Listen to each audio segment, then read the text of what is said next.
यदि लोकसभा का ऐसा कोई सत्र गुजरा होगा जिसमें पीएम नरेंद्र मोदी ने जवाहरलाल नेहरू पे आरोप न लगाए हो, उनको उनकी टांग खींचने की कोशिश न की हो, तो हमने मुझे ये समझ नहीं आता है कि उनकी पीढ़ी का कोई व्यक्ति नेहरू सरनेम रखने से डरता क्यों है। ये सोच करके इस वीडियो को बनाने का ये उद्देश्य रखा कि इंडियन राजनीति के अंदर डिक्टेटरशिप तानाशाही का मुद्दा इस वक्त पे गरमाया हुआ है। तो हम इन दोनों प्रधानमंत्रियों के बीच में कंपैरिजन करेंगे कि आखिर में कौन सा प्रधानमंत्री सही है, कौन सा गलत है।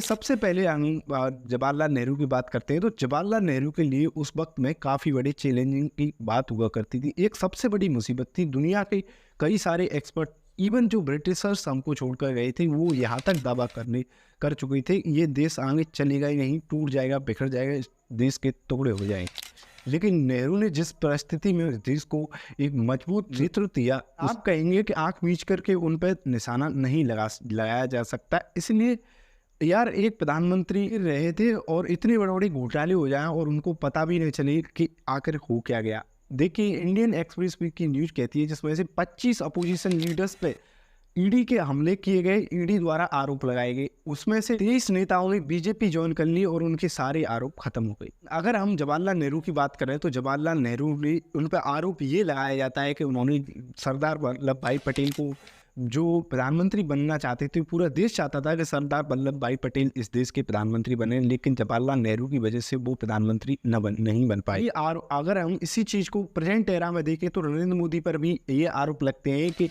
मनोहर लाल जोशी और LK आडवाणी आज तक जिंदा बैठे हैं और उनके जिंदा होते हुए किस तरह से उनको साइडलाइन किया गया, उनको गुरु बना दिया गया भारत राजनीति के अंदर, ये बात किसी से छिपी नहीं। इस बात के उदाहरण आज भी मौजूद हैं। इस तरह से नरेंद्र मोदी को, जिस तरह से जवाहरलाल नेहरू पे कई सारे आरोप लगते हैं, उसी तरह से नरेंद्र मोदी पे उन्हीं के पार्टी के लीडर अटल बिहारी वाजपेयी गुजरात के दंगों में राजधर्म निभाने की बात कहते हैं। चीफ मिनिस्टर के लिए मेरा एक ही संदेश है कि वो राजधर्म का पालन करें। राजधर्म उन पे क्या सोच समझ करके बात कही होगी, उनके माइंड में ही रहा होगा। एक चीज तो क्लियर दिखाई देती है हम इन दोनों के कंपैरिजन में कि जवाहरलाल नेहरू इस देश को समाजवादी राष्ट्र के रूप में विकसित करना चाहते थे, एक तरह से सोशलिस्ट कंट्री बनाना चाहते थे। लेकिन नरेंद्र मोदी के एरा में देश कैपिटलिस्ट पूंजीवादियों की तरफ बढ़ा है। अगर आप सोच रहे होंगे कि ये कैपिटलिस्ट और समाजवाद क्या होता है, समाजवाद के अंदर ये होता है कि जो मेनली प्रॉपर्टी होती है, सरकारी संपत्ति, सरकार ही सारी संपत्ति की हकदार होती है, वही सबसे बड़ा नेतृत्व करती है। और सरकार कुछ प्राइवेट पार्टनरशिप PPP मॉडल में कुछ कंपनियों को अलाउ करती है या खुद ही फैक्ट्रियां लगाती है, उनकी देखभाल भी करती है, पब्लिक सेक्टर में जॉब क्रिएट की जाती है और सारी प्रोसेस होता है। लेकिन कैपिटलिस्ट के अंदर कुछ देश के चंद गिनी चुनी लोगों के पास में पूरा एम्पायर कंट्रोल में होता है, पूरा बिजनेस, इकोनॉमी, पूरी इंफ्रास्ट्रक्चर, इंडस्ट्री वही कंट्रोल करती है और पूरे देश का पैसा कुछ चंद लोग मिलकर के पूरे देश का फ्यूचर वही डिसाइड करते हैं। आखिरकार मैं ये नहीं कहता कि नरेंद्र मोदी को किसी राजकुमार की तरह, किसी नॉमिनेट की तरह अगर राहुल गांधी को प्रधानमंत्री बना दिया जाता तो उनको संघर्ष नहीं करना पड़ता, उनको एक लंबा चौड़ा विरासत में बनाया हुआ पूरी राजनीतिक महत्व मिल जाता, जैसे अखिलेश यादव को मिला, कई सारे लीडर्स को मिला। इस बात में कहने की क्या बात है। लेकिन प्रधानमंत्री मोदी ने संघर्ष किया। मान लीजिए गुजरात के CM तक बनने तक उन्होंने काफ़ी संघर्ष किया, फिर कुछ भी किया वो उन्होंने ओवरराइड किया, साइडलाइन किया अटल बिहारी वाजपेयी या LK आडवाणी को। लेकिन जवाहरलाल नेहरू ने भी अपने देश की आज़ादी में काफ़ी बड़ा संघर्ष किया है। अपने जीवन के कम से कम 9 साल, लगभग 9 साल उन्होंने जेल के अंदर ही बिताए हैं। जेल के अंदर ही रहना और उनका एक इम्पैक्ट हुआ करता था गांधी पे। गांधी के परिवार से वो बिलोंग तो करते नहीं थे। गांधी कहाँ गुजरात के रहने वाले और जवाहरलाल नेहरू कश्मीरी पंडित थे, को परिवार का कोई संबंध था ही नहीं। लेकिन महात्मा गांधी उनके कुछ स्पेशल क्वालिटी की वजह से उनको अपना उत्तराधिकारी मानते थे। 15 जनवरी 1941 को महात्मा गांधी ने कहा था कि कहता रहा हूँ, अभी भी कह रहा हूँ कि जवाहरलाल नेहरू ही मेरे उत्तराधिकारी होंगे। जवाहरलाल नेहरू ने जिस तरह से राष्ट्र निर्माण की परिकल्पना का सूत्रीकरण किया, लोकतंत्र जिस तरह से उन्होंने नेशनल बिल्डिंग में काम किया, उनके मैं 7 पिलर लेकर के चल हुआ था। पूरे देश के सामने सबसे बड़ी समस्या थी भुखमरी और बेरोजगारी। इस देश की जनता भी इतनी अनपढ़ लोग हुआ करते थे, इतने पढ़े लिखे लोग नहीं हुआ करते थे। कम से कम लगभग 10 से 12% लोग ही पूरे देश के अंदर पढ़े लिखे थे। उस वक्त में डेमोक्रेसी के एक स्वतंत्र फ्री एंड फेयर इलेक्शन करवाना सबसे बड़ी उनकी ये अचीवमेंट उनके लाइफ की रही। मैं उनके पूरे राष्ट्र निर्माण को 7 प्लस में डिवाइड करता हूँ। लोकतंत्र, राष्ट्रीय एकता और अखंडता, समाजवाद, औद्योगिकरण, वैज्ञानिक सोच का विकास, धर्मनिरपेक्षता, गुटनिरपेक्षता। लेखक जवाहरलाल नेहरू का एक साइंस की डेवलपमेंट है, एक बहुत बड़ी उनका यकीन था, उस पर बहुत बड़ा उनका विश्वास हुआ करता था। जवाहरलाल नेहरू अक्सर कहा करते थे कि इस देश की भुखमरी और इस देश की गरीबी को साइंस के जरिए ही दूर किया जा सकता है। नेशनल एकेडमी ऑफ साइंस ने कलकत्ता 1937 में कहा था उन्होंने कि नेशनल फिजिकल लेबोरेटरी 4 क्लब इसी उद्देश्य के साथ में उन्होंने पूरे देश के अंदर साइंस पे काम करना स्टार्ट कर दिया। उन्होंने कहा था जिस वक्त में देश को आज़ादी मिली, पूरे देश में झाड़ फूक, अंधविश्वास और इस तरह की मानसिकता के अंदर देश जकड़ा हुआ था। धर्म के जो कट्टरपंथी पहलू होते हैं, धर्म का अंधविश्वास होता है, बाल विवाह, इतनी कुरीतियों में समाज फंसा हुआ था। उस समाज को बाहर निकालने के लिए साइंस की तरफ उन्होंने अपने कदम रखना शुरू कर दिए थे। 17 अदर ब्रांचेस भी खोली जाती हैं और 1952 में 5 नए इंस्टीट्यूट्स खुलते हैं, नए पढ़ने के कॉलेजेस और नए IIT खुलती है। Massachusetts institute of technology America के अंदर इंजीनियरिंग की पढ़ाई के लिए सबसे बड़े टॉप कॉलेजेस माने जाते थे। उनकी बेस पे खड़गपुर, दिल्ली, कानपुर और बॉम्बे जैसे प्रख्यात शहरों पे IIT का विकास करते हैं। और एम्स के भी उन्होंने विकास के energy commission atomic energy commission आता है 1948 में। डिपार्टमेंट ऑफ एटॉमिक एनर्जी बनाया जाता है। प्रोफेसर MM मेहमद जो केमिकल इंजीनियर थे उस वक्त पर, जो लंदन यूनिवर्सिटी के अंदर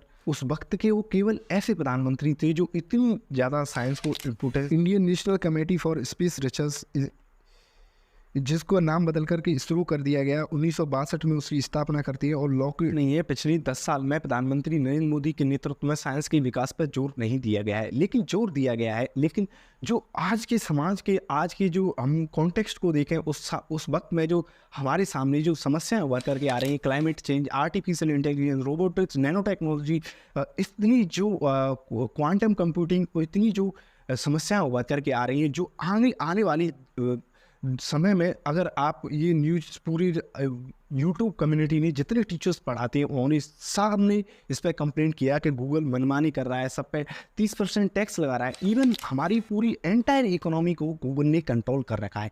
यानी कि अमेरिका के अंदर एक कंपनी बैठी हुई है, आप जिस वीडियो को देख रहे हैं वो गूगल पे ही देख रहे हैं। आखिर ये अपना ये सॉफ्टवेयर डेवलपमेंट चाइना जैसे देश हमारे विरोधी मानते हैं, उनका खुद का एक सॉफ्टवेयर है, उनका एक अलग से एंड्रॉयड सिस्टम है। सॉफ्टवेयर सिस्टम इंडिया ने अभी तक खुद का एंड्रॉयड सिस्टम डेवलप नहीं कर पाया है। अगर नरेंद्र मोदी चाहते तो जवाहरलाल नेहरू की टांग खींचने की बजाय उनसे जैसे काम करने दिखाते, आर्टिफिशियल इंटेलिजेंस में स्पेशलाइज, नैनो टेक्नोलॉजी में स्पेशलाइज और एंड्रॉयड डेवलपमेंट में, सॉफ्टवेयर डेवलपमेंट में स्पेशलाइज अलग अलग कॉलेजेस खोल सकते थे। आपके पास में यूथ की तो कमी नहीं है, लेकिन फिर भी इंडियन गवर्नमेंट ने काफ़ी बड़ा प्रमोशन किया है, पैसे दिए हैं, लेकिन पैसे कहाँ गए, कल इंस्टीट्यूट्स के नाम पे गए, इसका कुछ पता नहीं। इलेक्टोरल बॉन्ड की लिस्ट रीच होती है तो वैक्सीन डेवलपमेंट की जिस तरह से बीजेपी हवा टाइप बना हुई थी कि हमने वैक्सीन बना दी, हमारी इंडस्ट्री ने प्रधानमंत्री नेतृत्व में वैक्सीन बना दी, लेकिन वही बॉन्ड खरीदते पकड़ा जाता है एक पार्टी को देने के लिए। वैक्सीन से पहले ही, अप्रूवल से पहले ही कई सारे ऐसे इंडस्ट्री, कई सारे आपने फंड एलोकेट कर दिए और किस इंस्टीट्यूट को गए और आपको वो लौट करके आपके पास तो नहीं आ गए इलेक्ट्रल फंड के जरिए, इससे किसी को कुछ पता नहीं है। डबल एजेंट के जरिए अगर आप कॉलेजेस का निर्माण करते स्पेशलाइज, वो ग्राउंड पर नहीं दिखते। अचीवमेंट भी रही है, पेशेंट ग्रांट हुए लगभग 6,000 की लगभग 2014 में पेटेंट ग्रांट हुई थी। वहीं इनकी 2023 में ये बढ़ कर के 47,735 हो गई। साइंस जर्नल में इंडिया की रैंक 3री आई है और इसरो अचीवमेंट, DRDO की एक्सीलेंस, कई बड़ी ये प्रोजेक्ट रही। सेंट्रल यूनिवर्सिटी सेटअप की गई है space technology and research centre के लिए। 500 गीगावाट की एनर्जी इंस्टॉल कैपेसिटी 2030 तक कर दी जाएगी।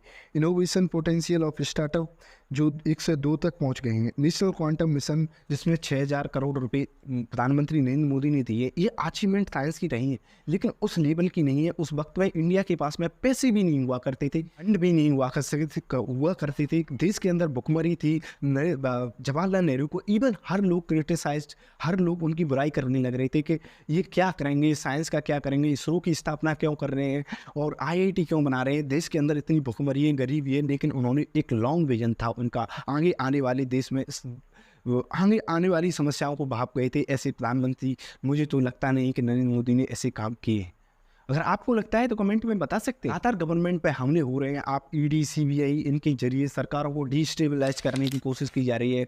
ऑपरेशन लोटस डाल के देखिए केवल यूट्यूब पे, आपको कई सारी राज्यों की, इवन कर्नाटका, मध्य प्रदेश, महाराष्ट्र, आपको ये बात आपसे छिपी नहीं है कि अपोजिशन गवर्नमेंट को किस तरह से BJP ने टाल करके अपने फेवर में गवर्नमेंट बनाने की कोशिश की, पार्टियां तोड़ने की कोशिश की। सब ना 2 पड़े में बट गई। NCP नेशनल कांग्रेस पार्टी हुआ करती थी शरद पवार की, वो दो धड़े में बट गई। कई सारी पार्टियां हैं जो 2 धड़े में बट चुकी हैं। एक आरोप लगता है वो है केरला की कम्युनिस्ट गवर्नमेंट, उनकी वजह से उन्होंने राष्ट्रपति शासन लागू कर दिया था।